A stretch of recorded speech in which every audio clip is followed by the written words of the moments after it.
આઈકેએફ 2026 વડોદરા બહાર યોજાય તેવી શક્યતા સામે પતંગબાજોમાં નારાજગી। આઈકેએફ 2026 વડોદરા ખાતે ન યોજાય તેવી શક્યતા સામે આવતા શહેરના પતંગબાજોમાં ભારે નારાજગી ફેલાઈ છે।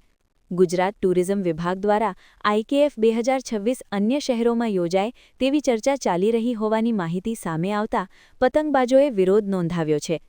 આ મામલે વડોદરા સ્થિત આઈકેએફએ દ્વારા સરકારનું ધ્યાન દોરવા માટે પ્રેસ મીડિયા સમક્ષ રજૂઆત કરવામાં આવી।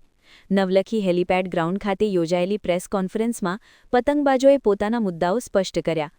આઈકેએફએના પ્રતિનિધિઓએ જણાવ્યું હતું કે વડોદરામાં હાલમાં 25થી વધુ આંતરરાષ્ટ્રીય કક્ષાના પતંગ આર્ટિસ્ટ કાર્યરત છે અને શહેરે દેશ-વિદેશમાં ભારતનું નામ રોશન કરનાર અનેક પ્રતિભાશાળી પતંગબાજો આપ્યા છે।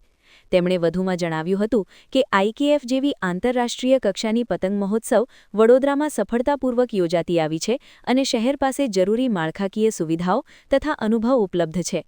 આથી આઈકેએફ 2026 ફરીથી વડોદરા ખાતે જ યોજવામાં આવે તેવી માંગ સાથે ગુજરાત સરકારને અપીલ કરવામાં આવી છે।